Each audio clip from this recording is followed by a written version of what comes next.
Sir बस thank you. नहीं नहीं, फरीदाबाद में जिस तरह की घटना बंगाल में जो घटना घट रही है, कुछ मिथुन नहीं। चक्रवर्ती कह रहे हैं कि बंगाली राष्ट्रपति हिंदू शासन खतरे हो में जाना है, चाहिए। राष्ट्रपति शासन लागू होना चाहिए। राष्ट्रपति शासन लगाने के बाद मिथुन चक्रवर्ती आपके साथ ही कर अरे रहे हैं। अच्छा है। मिथुन चक्रवर्ती हमारे दोस्त हैं। मैं उनको अच्छे कलाकार, अच्छे दोस्त के रूप में जानता हूँ। लेकिन वो मिथुन चक्रवर्ती कोई पॉलिटिकल फिगर नहीं है। कोई पॉलिटिक्स में उन्हें लाया गया है, कोई पॉलिटिक्स के कभी उनमें ना एमएलए रहे हैं, ना पार्षद रहे हैं, ना एमपी रहे हैं। एक बार राज्यसभा आए थे, वही ममता जी की वजह से आए थे, और वो भी राज्यसभा में उनके ऊपर कुछ कांड हुआ था, इसके लिए उनको छोड़ना पड़ा या जाना पड़ा उनको राज्यसभा से। इसलिए अगर वो कुछ कंजम्पशन के लिए, पब्लिक कंजम्पशन के लिए, या बीजेपी के दबाव में आकर, बीजेपी के हमारे फ्रेंड्स लोगों के दबाव में आकर कुछ कह रहे हैं या उनको कहना पड़ रहा है, तो मैं उस बारे में ज़्यादा कुछ नहीं बोलूँगा। मैं मिथुन के बारे में कभी लेकिन कुछ जो हो रहा है वहाँ पर घटना घट रहा है, लेकिन जो वहाँ घटना घट रहा है, ममता बनर्जी खुलकर सामने आके नहीं बोल रही है सर। क्या घटना घट रही है वहाँ पर हिंदुओं के साथ जो है, ये हिंदुओं क्यों कह रहे हैं? हिंदू मुसलमान सब भारतीय हैं वहाँ पे, सब पे हुआ। अगर आप मरने वालों की संख्या पे जा रहे हैं, तो अभी तक जो ऑफिशियल मीडिया, जो ऑफिशियल खबरें आई हैं, उसमें 3 आई हैं, 2 पिता पुत्र की है और 1 मुस्लिम इंसान है वहाँ पे। तो ये जो है, ये गोदी मीडिया कुछ ज़्यादा ही ज़रूरत से ज़्यादा चला रही है। ये प्रोपेगेंडा वॉर ज़्यादा चल रहा है हमारे मित्र माननीय प्रधानमंत्री मोदी जी की तरफ से और उनके ग्रुप की तरफ से। ये ज़्यादा चल रहा है।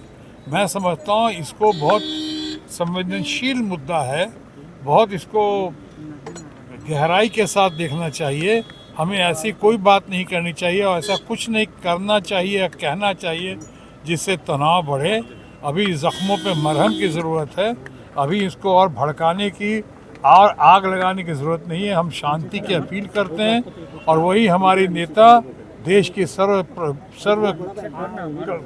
ज़्यादा कद्दावर नेता, सबसे ज़्यादा लोकप्रिय नेता, सबसे ज़्यादा इम्पोर्टेंट एंड प्रोमिनेंट नेता जो अब फिर साबित हो चुका है, ममता बनर्जी जी भी यही चाहती हैं कि वहाँ शांति हो, सब सुलह हो, तनाव ना हो, हिंदू हो मुसलमान हो, सब भारत माँ के संतान हैं, सबका भला हो, हमारा देश प्रगति करे।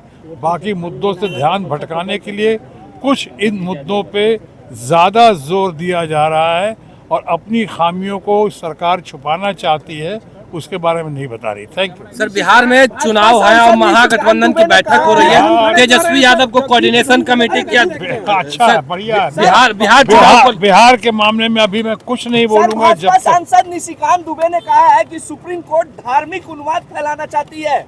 सुप्रीम कोर्ट कानून बना रही है तो संसद को बंद कर देना चाहिए। सवाल किए हैं सर। सुप्रीम कोर्ट कानून बना रही है तो फिर संसद की क्या जरूरत है?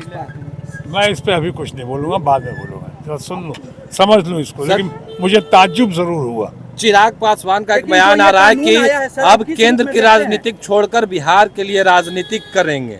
कौन? चिराग पासवान बिहार बुला रहा है। करेंगे, बिहार बुला रहा है। अच्छा है, बिहार पुत्र हैं वो, और बिहार से बहुत नाता है उनका, राजनीतिक दृष्टिकोण से भी, व्यक्तिगत भी। और अगर उन्होंने ऐसा कहा है तो मैं समझता हूँ कुछ सोच समझ कर ही कहा होगा।